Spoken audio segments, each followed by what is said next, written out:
So, so we're gonna start off with the time management workshop. I'm super excited about this. We do these sessions in collaboration with USCFP.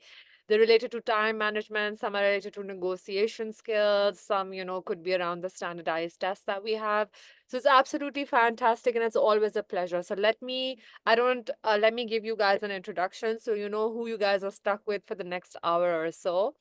Um, so basically, I'm a Fulbright scholar. I went to Northwestern University with Fulbright. This is a super cool experience. This is just something I want to share because you guys are, all of you on A levels, a lot of you will have the ambition to maybe apply for Fulbright or for your higher education in the US. Just wanted to share what a cool experience I had. While there was a lot of study, because all of this sounds more like the social stuff and some of the fun things I did a lot of work as well. So I did the integrated marketing communications degree. It was hardcore, but it was also very exciting because that was something I was passionate about. So always choose things that you want to do, that you're passionate about. And, some of the fun stuff that I also did, I just wanted to share that with you guys. After Fulbright, I joined Uber. And then I was working at Uber for about 5 years. I helped launch Uber in Pakistan, and then I moved to the UAE, then moved to Sub-Saharan Africa. I was running the business there. From there to the UK, now back in the UAE, then I joined Meta, and there's a lot of, so I've been in the tech industry for quite some time now. It's been about, I think, 7 years now. And I, absolutely, this is something that I want. I'm actually at the office at the moment, but I love doing these things because I love sharing my experience and answering any questions. I don't want this session, some housekeeping rules. I don't want this session to be just me talking because you guys are going to get bored very quickly. So, what I would want to do is as we go into this session, please, any questions that you have, let's make it very interactive. I'll be checking the chat periodically. And I would want you guys to, if there are any questions related to any topic that I'm talking about, you can ask away through the chat. I will be looking at the chat periodically. All right, let's start with time management. What is time management? Why is it important?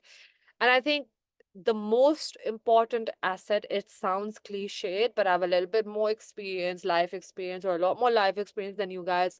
It is always going to be your time. You have to treat it as your most valuable possession because you will not get it back. And when I say you don't get it back, you have very finite amount of time, whether you look at it from a life perspective or a day perspective. So you want to make sure you get the most productive use of your time. So essentially, from a student's perspective or a young professional's perspective, it means how do you utilize your day? How do you make the best use of your time? So essentially, that means everything starts with planning. So I always suggest whether you're a student, you're looking to apply to universities, or a young professional, you need to start planning. You have 8 hours, 9 hours, however amount of time that you have. You want to make sure that you prioritize. You start with a plan. You have lists. I'm a big fan of lists. You have those lists down and then you categorize, and I'm going to talk about categorization. So you know if you have 10 tasks to commit, how do you sort of understand and loop in those tasks in your day in terms of priorities? So categorization is super important. You need to be intentional with your time and you need to make it the most efficient and the most effective use of your time. So I start with a prioritized to-do list. I use this, whether it is work or whether it is, I need to run errands in the weekend. I'll make a list of everything I need to do. And then when I make a list of things, and both, in any situation, the good thing about this strategy is that it applies to any situation that you're dealing with, whether it's a project at work or whether it's how you utilize your weekends. You say, okay, these are the 20 tasks I need to do. And then you need to differentiate between two things, right? So there are 4 columns, but to make it simple, I said urgent, and importance. Technically, you make a matrix. You say, okay, on the x-axis, I have urgent, non-urgent tasks, right? Then on the y-axis, you say important, unimportant. So of course, you sort of, and you don't have to do it like, it's a mental map. And the urgent and important ones need to be done first. And then, of course, you then move on to the important and the non-urgent ones. And then you move on to the third and fourth. By the time you have time, those two quadrants are a bit irrelevant, but these two are what you need to focus on. So I know I talked about it a little. I'm going to take a pause here to see if there are any questions. So yeah, let's go over to the chat. Yes, Nida asked me if I went to Northwestern University. Yes, Northwestern University in Chicago. And what else? You're preparing for GRE, Fulbright 2025.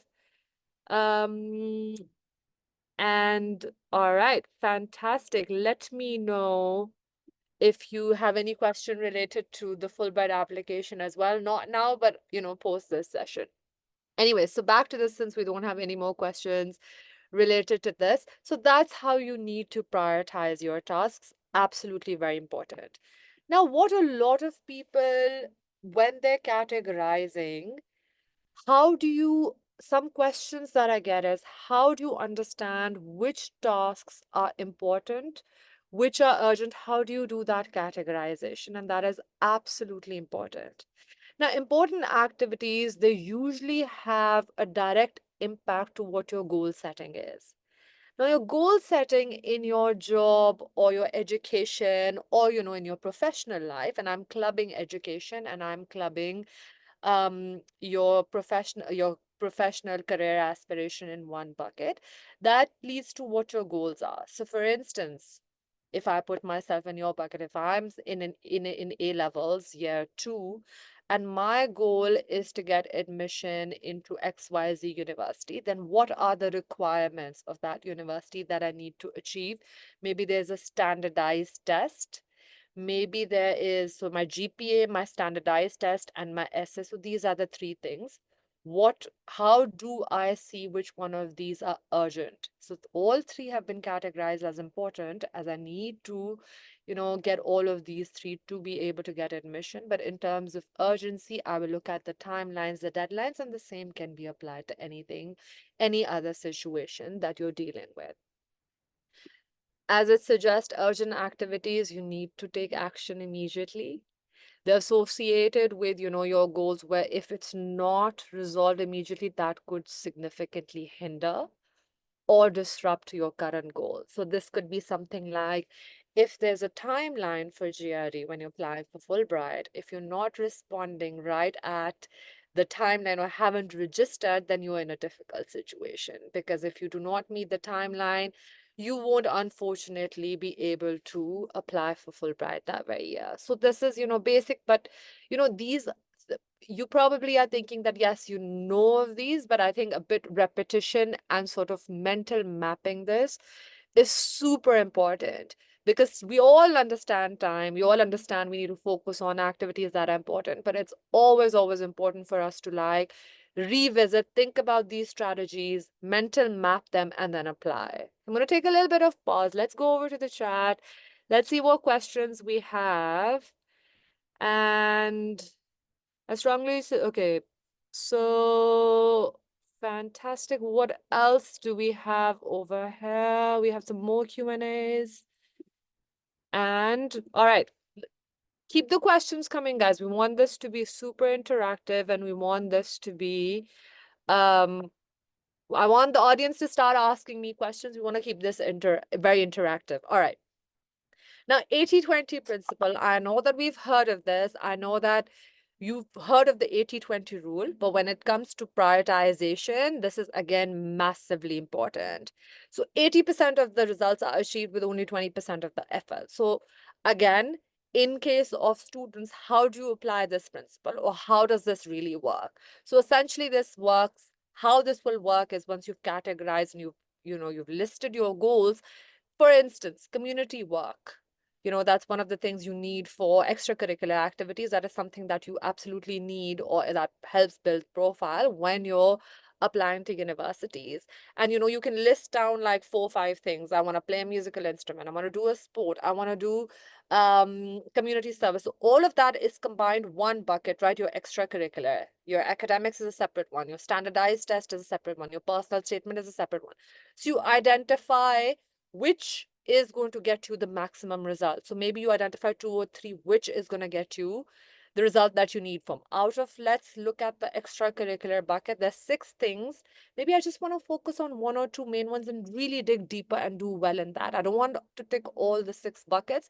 I just want to do one or two and really want to make sure that that gets me the result, differentiates me from my peers, and gets me to where I need to in terms of that admission process. So you want to focus your time and energy, be very, very intentional with that, and be very intentional with how you're balancing.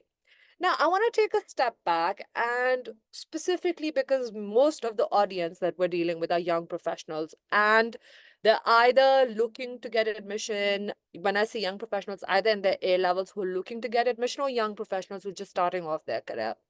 Now, what you really need to do is, in a lot of cases, when you're looking at your time in a larger, wider spectrum, please try to really balance the goals that you have professionally, career wise, whatever that mean in terms of achievement versus, on your personal life as well. So do in your day, have some time to relax, to rest, and to do activities that would help you feel rejuvenated, that help you feel really, really um, sort of relaxed and calm to be able to get back to what you want to achieve, because that is super key, especially remembering when I was, your age, and I was applying for universities or I was trying to achieve my goals. These were some of the things that I neglected. It's very easy to do so, but an effective time management results in that. And, I was just, I don't want it to be too focused on that, but I'm giving you examples just so you sort of understand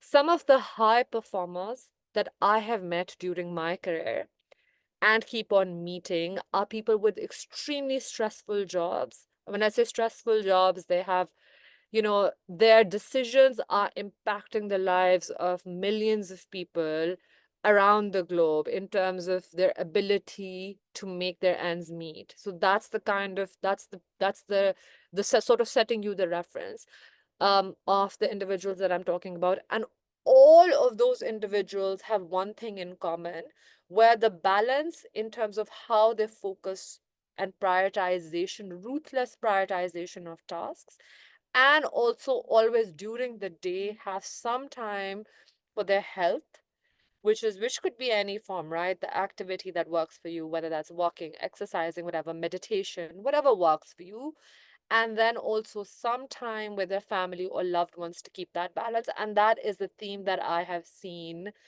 repetitively, and a basic commonality with every individual that has been successful, in the capacity of living a full life. All right. Going back to the questions now, is time management important or energy management? I think it's the same. Ali, that's a very, very good question. Because we talk about time management, and energy is really important because you're giving your energy. If you're spending your time on things that are not achieving the goals that you want to achieve, then you're spending your energy on things that are yielding nothing. So I'll give you a simple example here, which is why I'm quoting examples.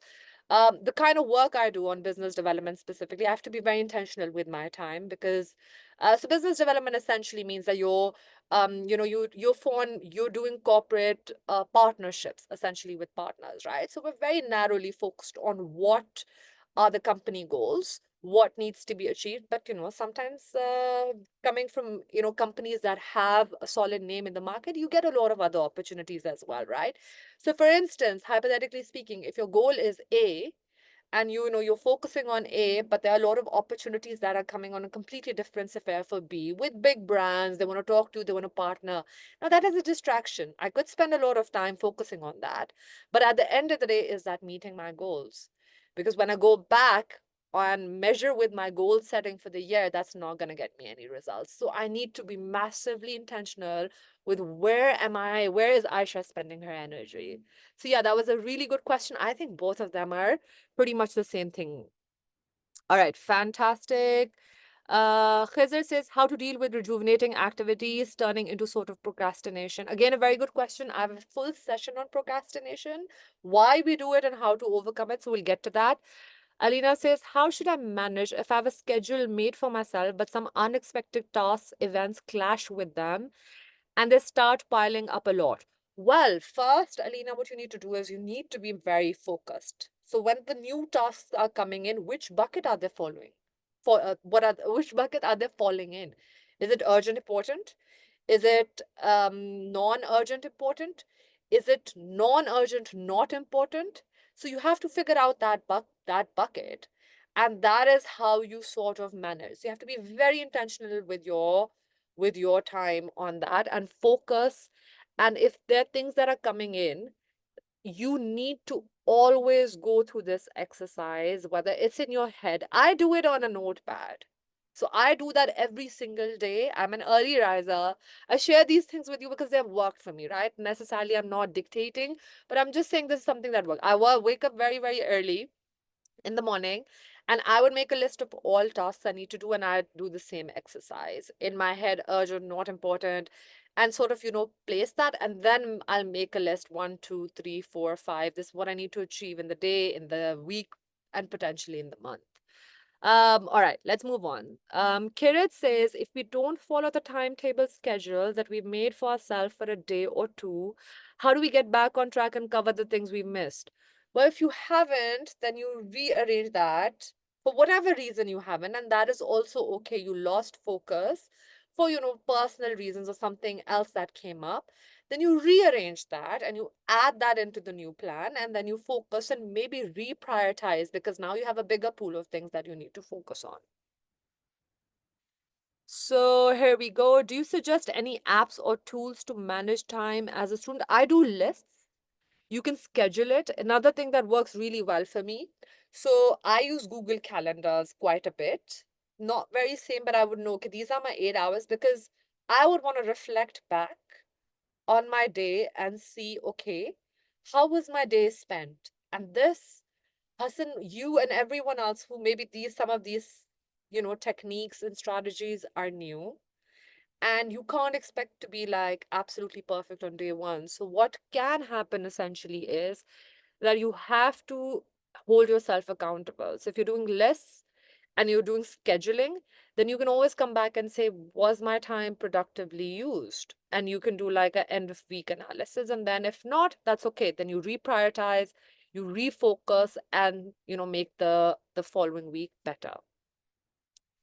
So his question is, prioritization is, in my opinion, is pretty hard for American universities since everything on the portfolio carries equal importance. Do I need to prioritize SAT, the essay, extracurricular, my academic record? It's pretty frustrating for me to do. Your academic record cannot change overnight, right? If you're in A2, your academic record is already made. You already have done your O levels or whether it was metric, depending on. So that is over time, right? That is something that moves hand in hand. Your extracurricular activities as well. You're not going to do extracurricular activities. These are things, again, this is planning that probably happened way before, right? So what you're going to be focusing probably right now, this is very simple, would be your SAT and your essay. Because if you're in A2 already, you're probably in a couple of months left to apply. So I think this is pretty easy to see what will or how it will fall in, because you can't change your academic record too much. I think if you're in your A levels, if you get a conditional admission, which is usually the case, then you just need to get the whatever that conditional letter is once you get the admission, and then you need to focus on these two things. All right. Moving on. I love the questions, guys. Keep it coming. Kirit goes, how important is allocating specific time to the activities in our to-do list and setting up realistic standards? Now you need to decide how much time it takes for you to do one vocab list for SAT could be different from my time. So that is where you need to sort of analyze, keep a balance.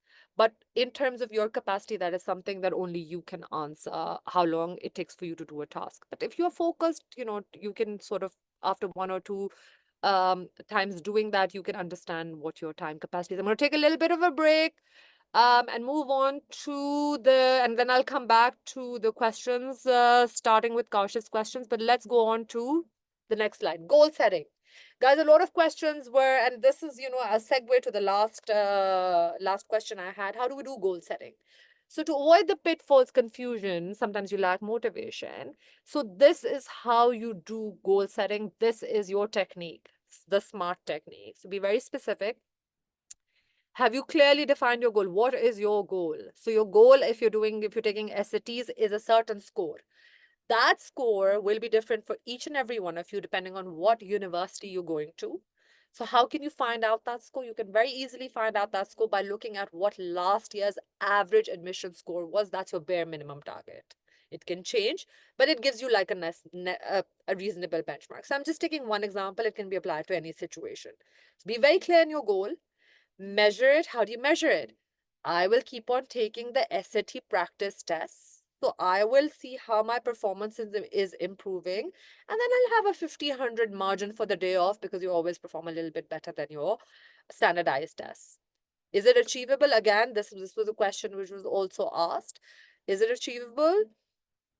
You have enough time to see. So after the first time you take the test, you would know this is my benchmark and this is where I need to be. So, and then you progress and set the SAT time to prepare for the test accordingly. So it's achievable. So if I'm like 4 or 5, if I'm really far off from the score I want to achieve, I would probably not prepare the very next week. I'll give a few weeks to prepare for that. Is it rewarding? Is it tying to something? Yes, my SAT score ties to me getting an admission or potentially getting me closer to that. Timely, is it the right time? Yes, I'm in A levels. I need to take that to get an admission. So, this is just one example, but very specific. Measure it. Is it achievable? Am I setting an unrealistic goal? I'll give you an example. Again, if I want to learn how to play the piano, can I be a pro in 2 months? Probably not. So I want to make it achievable, give myself a little bit more time. And then is it rewarding? Do I enjoy it? Or am I just doing it just because? And then timely, we already spoke about that. All right. Procrastination. All right. Before we go into procrastination, let's go back to the chat and let's see what questions do we have here. So I think we were going to go to Kash's question. All right. Do you use any app software to manage your tasks, the buckets they could fall into category? I'm very old school. I use a notepad actually. Am I allowed to? Yeah, I can allowed to show. There's no logo here. So these are my notepads for that I use. I'm trying to be a bit more techie. I have a iPad with, those pencil things so you can draw on that.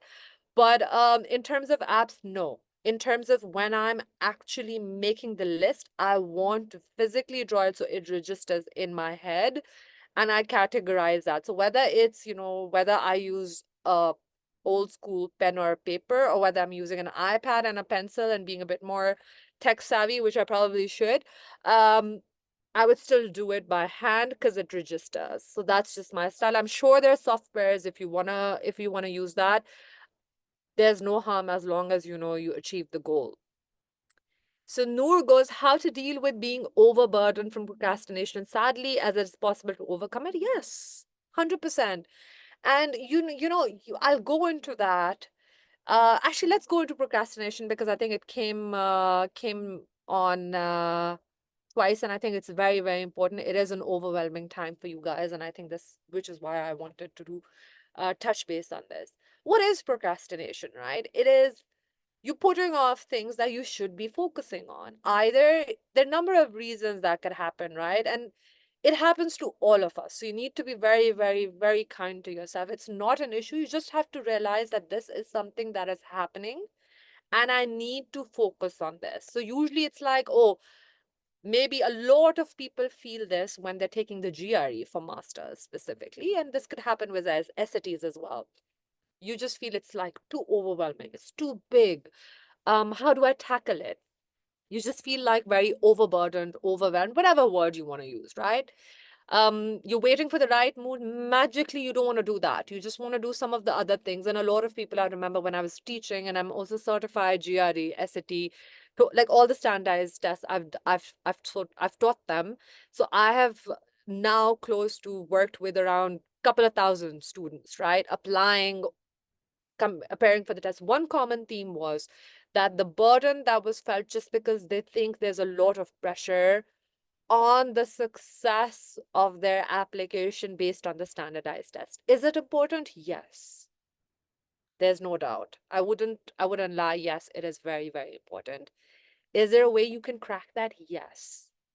So you need to bite size any problem, any task that you're dealing with. And we can specifically get into that as well if we need to.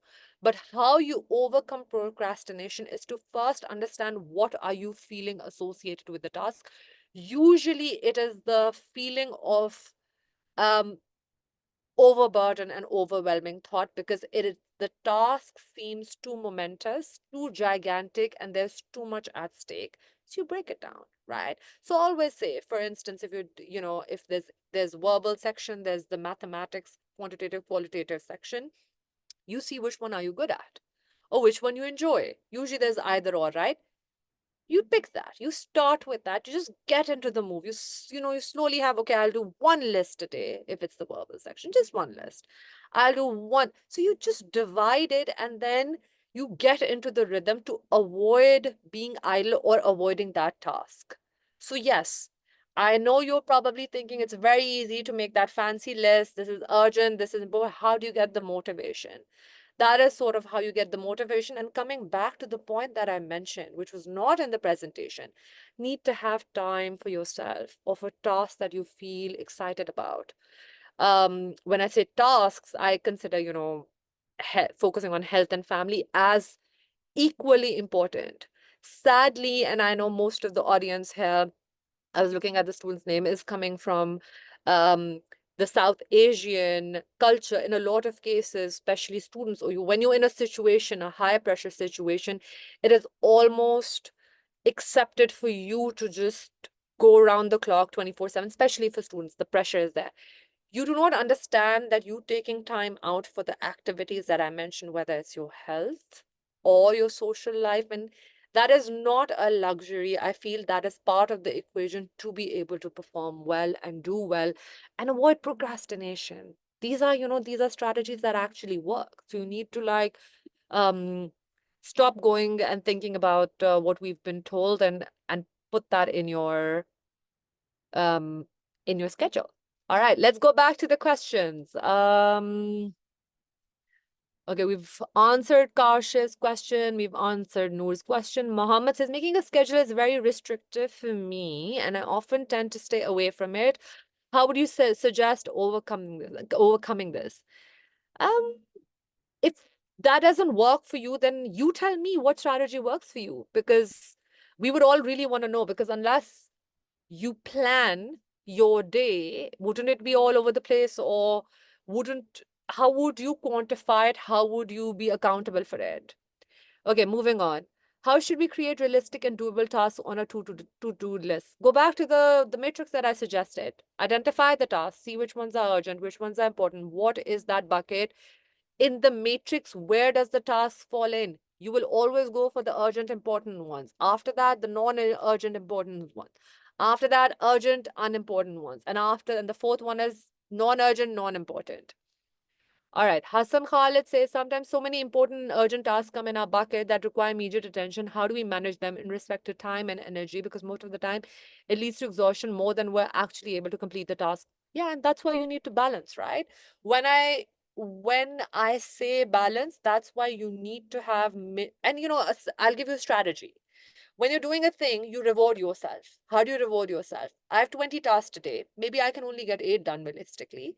But after every 3 or 4 tasks, I'll reward myself for 5 minutes. I'll give myself a 5 minute break, maybe have coffee or have something which I consider a reward.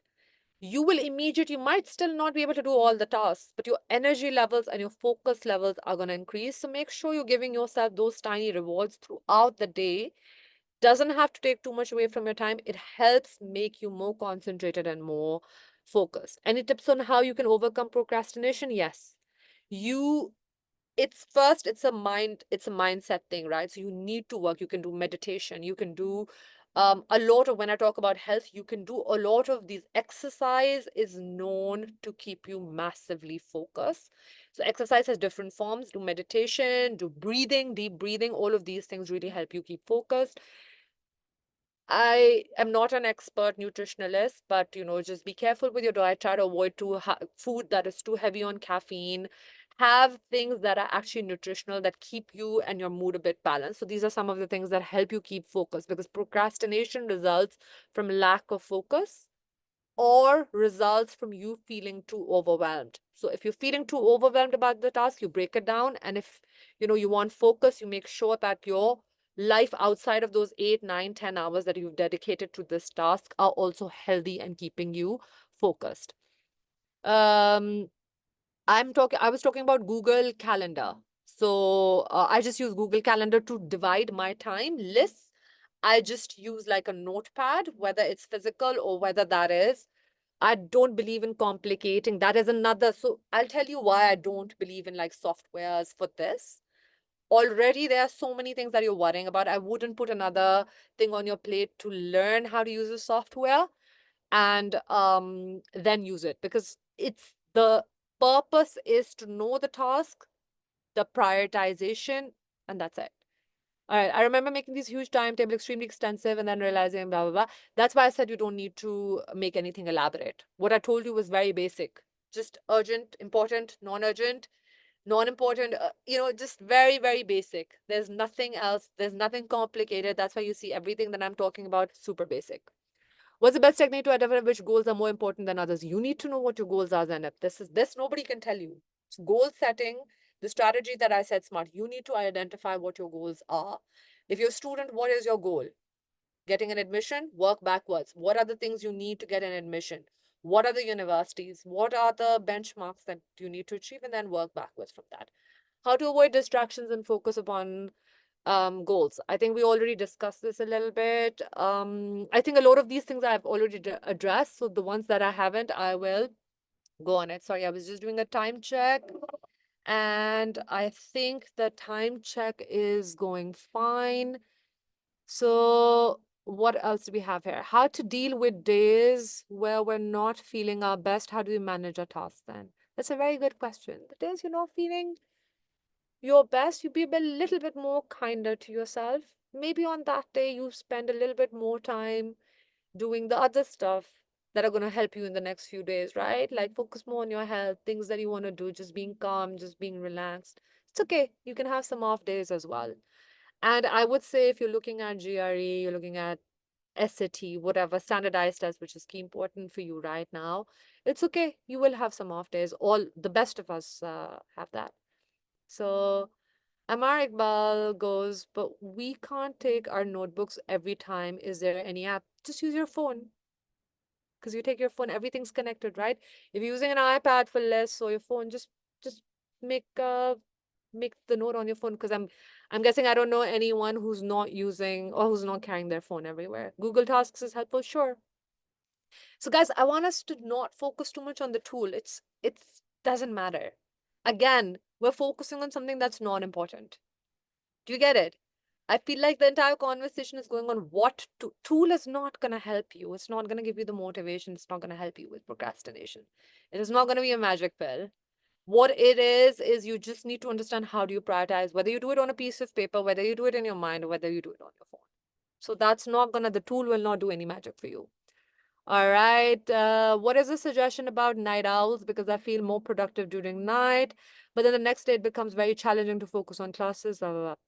I am a deep believer in waking up early. I was that person for some time. It didn't work for me.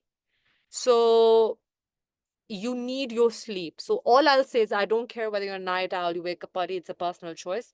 But you need to do some research. You need 8 hours, 6 to 8 hours, depending on what every person's need are specific. So you need to get your sleep in.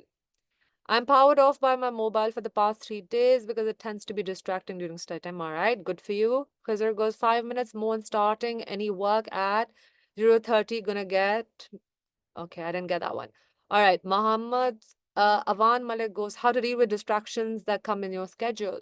Focus. So you have your focus time. When you have focus time, no distractions, have time if I need to achieve my goals.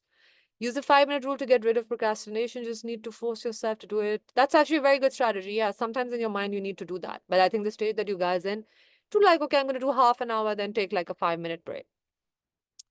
Kirit goes, how do we figure out our peak productivity hours? Is studying in the morning actually? If you're, it depends, right? If you're up the whole night, I bet you wouldn't have the energy in the morning. But if you have a proper routine, you can figure out. You should be able to answer that question, where your productivity hours are. But for me, I have been that person. So I've experienced both sides. For me, my life drastically changed when I started sleeping early, waking up early, having a proper routine, doing my 5 a.m. workouts. It worked for me. Do I think it is for everyone? Maybe not.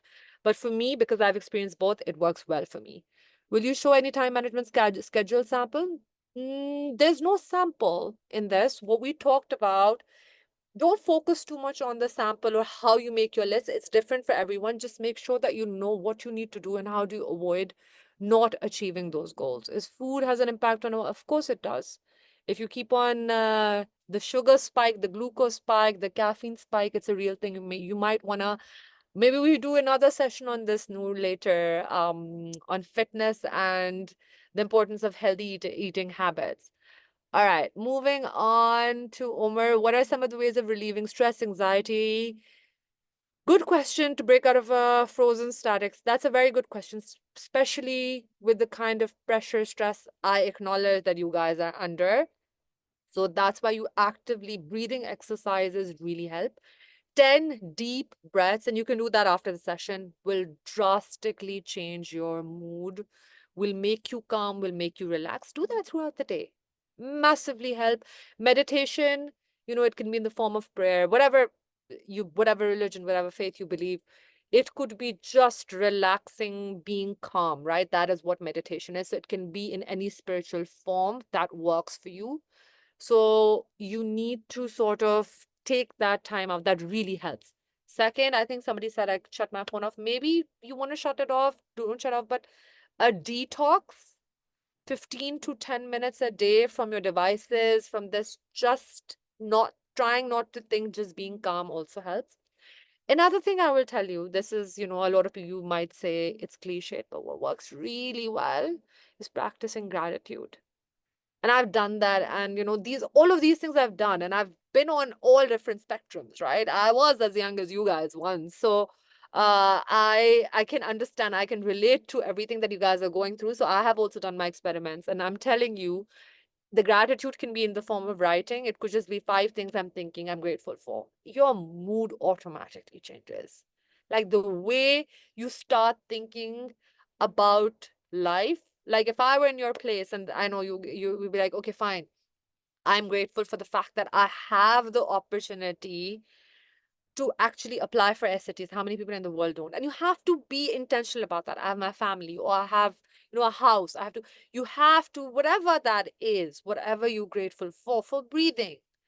But you have to believe and intentionalize that when you're thinking about that, and you'll start seeing a deeper change in your mood. All right, moving on from that, some things that I like talking, I get deeper into that. I have more slides, guys, so let's quickly see. I love the energy that's coming. Though avoid sugar at all costs. Okay, fine. Do that. I'm not recommending anything, but yes. Okay. I think jotting down tasks, time slots, how to get the Fulbright scholarship. It's a proper session. We won't touch upon this. I will share my details. You can reach out to me, or of course, reach out to USCFP, right? They have all the resources. So Noor already shared that. They are the experts. How can your family involvement help with time management? Um, there should be a support, and they should understand, or it should be communicated that when you're studying, you get that focus time. So Amar talks about, ma'am, please share your own schedule if possible. How can you treat your tasks and your health? At what time you wake up? All right, I'll quickly do that. Just let me read one or two more points, and I'll share my schedule. I find the Pomodoro technique very useful for time management, staying focused. How to actually absorb motivational advice, implement it rather. It's a practice, right? Okay, 10 deep breaths, gratitude, think positive. Yeah, so it's a practice. What you need to essentially do, so I'm closing down the questions because I think we've answered all the questions, and we move on. So essentially what you do is you become intentional about everything. And a lot of these things will take time. So don't get frustrated with yourself if you don't achieve that, like within the first week or 2 weeks, right? My schedule, I wake up at 5 a.m. I would take half an hour, which will be my time just to clear my head, to get ready. I will hit the gym, and by 7, I'll be done. I'll take some time to just relax and get ready for work. Then I'll head to work. I probably try to wrap up around 5, because then I head to my Pilates class. I do that for about 2 hours. And I come back, I do some reading. If there's any work that I need to catch up, I do that. I have my dinner and I'm done. That's my weekday. Weekends are different, but that's my typical weekday. I don't try to socialize. I don't try to um distract me. I need my 8 hours of sleep to be productive. And then, during the workday, whatever tasks I have for confidentiality purpose, I can't get into that. But I try to keep my emails, my meetings, my conversations. I try to keep that balance throughout the day. Okay. Okay, I'll get to the questions. I thought this might come up. Facebook, I don't use. I have put down my Facebook ID. So even if you connect me, I haven't logged in a very, very long time. But this is my email address and this is my LinkedIn. And I want you guys to, if you want to get in touch with me, please do so. And if there are any questions, I'm happy to answer. And now I want to go into some of the specific, deeper things that you guys have questions on. All right. So what is your suggestion about? Okay, we've already addressed this. Can we? Okay, perfect. What else do we have? Any other points, guys? Any more questions that you have? If not, I'm going to go into specific techniques again on intentionality of tasks. So if there are any questions, this is your last chance. You need to start asking me the questions because we have about 10 minutes left. And what I want to spend some time, on is the goal setting one. And we went through that. And I know that a lot of you asked me that question. And a lot of you, I think, are struggling in terms of the goals and how do you identify the important, urgent, non-urgent, and how is that classification happening? So I would say the first thing that you need to do is which of the goal, an important goal is that if achieved, there will be reward, but if not achieved, there would definitely be consequences. So that, for instance, in the capacity of you guys, a very important urgent task would be getting onto SAT, as opposed to any extracurricular activities. I would not consider it as important enough, because if you don't do it, there's potentially not a direct correlation to something negative. So that's how you want to achieve. It is definitely something that would add value, but even in terms of the importance, this is how you will know which one is more important, if that makes sense, right? Because if you don't have extracurricular activity, you can still apply. So there is no negative consequences attached to that particular um, action. So this is one specific thing that I want you guys to be very thoughtful of when you are identifying within the important category. Now, the second thing is in terms of the urgent category and the non-urgent category, how I would want you to think about it. Uh, yeah, I think Alvaro had a question. How do you manage what is urgent and what is important? So, Alvaro, that's a very, very good question. I think what you need to do is it urgent and important, or is it urgent, not important? So, urgency and importance will be part of they're two separate spectrums. So there's going to be an overlap. If it's urgent and important, that is something that needs to go in very, very that needs to be addressed first. If it is important but non-urgent, then that comes in definitely second, as it's very obvious. But it will never be an either or situation. It will always be the matrix that we use here. It will always fall under either urgent, non-important, non-urgent, non-important, and important, non-urgent. I hope that addresses the questions. I know I should have had the matrix. If I had the board, I would just draw that to make that a bit more clearer. But it would always be an either or situation here. It would never be an either or situation. It will fall under 1, 2, 3, or 4, one of the 4 buckets, and always go with the urgent and important one. The second category will always be the important, non-urgent one. The third category will be important, the last category will be non-urgent, non-important one. That these are tasks that are just nice to have. If we see the allocated time for a task, should we continue or finish quickly despite low quality? That depends. If it's in the urgent and important category, then you might want to see what the consequences are. But if it is in the non-important, non-urgent category, it wouldn't really matter, right? So again, the first bucket always, that's why I've been stressing on that, would be massively important, which in your case would again be essays and the personal essays. So I've already done your mapping for you and your planning for you. That is your essay. Right now, what's in your control? Your essay and your SATs for everyone who's in A levels, A2. All right, Princey says, what to do if you do your task, but you are slow in tasks, so most of the work piles up. Sorry, guys, I wouldn't take any names. I was just read that. I'm absolutely fine with not taking any names. You might, when you say if anyone's, for instance, I might be very good at one task and not super good at one task that my colleague be. For instance, I'm not very good with coding. I don't know coding. So, in that particular case, I would try to focus on what my strengths are. And in case where you're not, then you develop those strengths. So that's absolutely fine. We have a couple of minutes left. I know we'll try to end at the clock at, so it's 3:55 for me, it's at 4:55. So SAT prep should be urgent and important. Absolutely. So you guys need to be grateful to me. I've already done your scheduling and planning for you guys. Bucket 1, your SAT prep. Bucket 1, your personal statement. This is your urgent and important that you absolutely need to do. There's a non-urgent and important one. That's your academic one, because there's not much that you can do there, because you can do the A-level thing.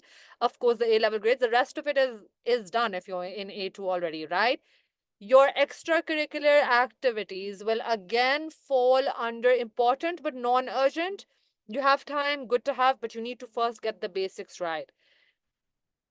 Tell me more tasks. I'll do the planning for you. I'll make your life easy. Then all you need to do is focus, focus, focus. All right. Guys, let's keep the last few minutes. Let's keep the questions coming in. I'm really enjoying the energy. I look forward to GRE sessions in the future.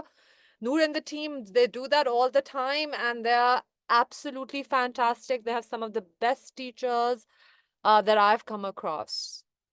All right, fantastic, guys. Any more questions? Let's see. Procrastination, we talked about. Goal setting, 80-20 rule, we talked about. I already did the goal setting with you. So I think the main purpose of the session's done. We talked about urgent and important as well. How and when do you make college lists? I think at the start, right? Even before the process starts, right? You know why? If you were an undergrad or a grad student, your most urgent task and important task is your standardized test, right? Your SAT or your GRE. If I don't know what university I'm applying to, I don't know what is my benchmark. If I'm applying to an art school, maybe I don't need such a high score, so I can be a bit relaxed. But if I'm applying for engineering, I need a very good score. So you know what I mean? You need to get your list sort of done. All right. So get that done. That's your priority. So that is again important, absolutely urgent task. What final advice would you like to give to young Ayesha when you were planning to study abroad? To relax. Things work out. Like, do work really, really hard, but I stressed out. I can see that was a very good question. I can see from the questions, the vibe, and I was overwhelmed. I would be lying if I'm sitting here and now I'm relaxed, into my career, and I'm glad I was done with that part. But I wish I was more balanced. I wish I had also I did implement some of these things, I'll be honest, like keeping my a healthy lifestyle, etc. But I did stress out. it didn't help with anything. So I wish that was something I did well. Last question, guys, because we are almost on time.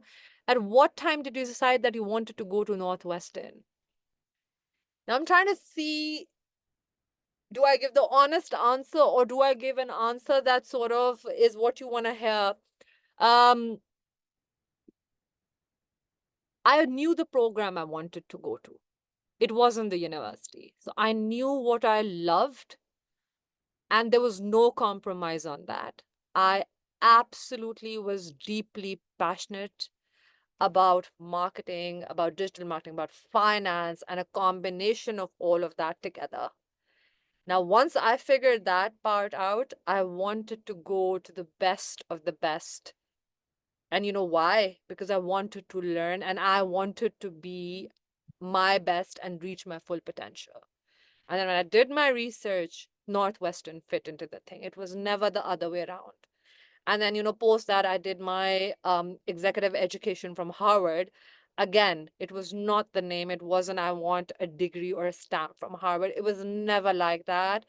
The best leadership and strategy program in the world, in terms of the professors, in terms of the coursework, in terms of what I would achieve, was only present in that university. So that is how that sort of helped. I absolutely enjoyed my time. This was, the energy was great. The questions were great. And I wish you guys all the very best. I'm sure you guys are going to do really, really well. Noor, thank you for arranging these sessions. It's an absolute pleasure. You guys work so hard and you're so passionate about, the community and providing opportunities for students. Absolutely love it. Thank you, Noor. Thank you, everyone, for joining. And I'll pass it on to Noor. Please, stay connected, stay in touch. And again, good luck with everything. Thank you so much, Aisha, for a wonderful session. We already have a bunch of thank yous coming in, and this was really, really helpful. Thank you for those of you who tuned in, and thank you so much, Aisha, for your time. Thank you. Take care. Bye, everyone.